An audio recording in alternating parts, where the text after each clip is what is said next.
This is currently the safest way to get from Mid-City anywhere west on a bike. I'm Taylor Torgano on Venice Boulevard with a grassroots effort to get the Ballona Creek bike path extended.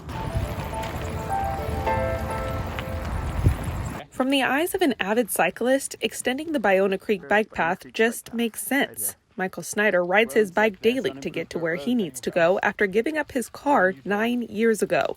He says the 7-mile trail from Marina del Rey to Culver City should extend further inland to this dirt path in Mid-City. This could be the future of Ballona Creek's bike path. But instead, to get here, Michael has to ride this dangerous bike lane along Venice Avenue because the Ballona Creek bike path ends here at Sid Cronenthal Park in Culver City.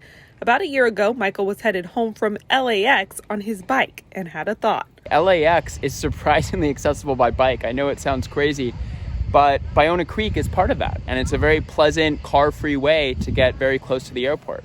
So I was coming back one day and I was thinking, man, I got to get off of this. I got to go on Venice Boulevard. I hate biking on Venice Boulevard. And wouldn't it be great if the bike path just kept going? That was the beginning of an entire initiative Michael launched to extend the Ballona Creek bike path under a coalition he had already started called Streets for All. The group, made up of more than 50 volunteers, have been fighting for new and improved bike and bus lanes to reduce the number of cars on the road. My passion behind it is selfish. I don't want to die just because I don't feel like getting around by car.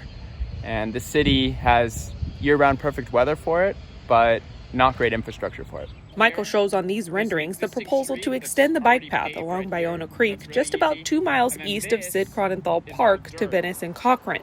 The only area that gets somewhat tricky is this section under the 10 freeway where there are 2 on-ramps, 2 off-ramps, and the freeway, all facing different angles. The path would be cantilevered just a little bit inside the creek, and then it would come up onto here. It would go under there, and it would keep going. And once you're past that off-ramp, it gets a lot easier. Michael says now he's building a political groundswell of support to get this effort shovel-ready. So when funding does come down the pike, hopefully from Biden's infrastructure plan, then the community, elected officials, and every other stakeholder is ready to greenlight it as well. I have a 5, 3, and 1-year-old. I'm hoping that by the time the 1-year-old is 5, I can teach her to ride a bike on the extension. Just like he was taught how to ride a bike here too.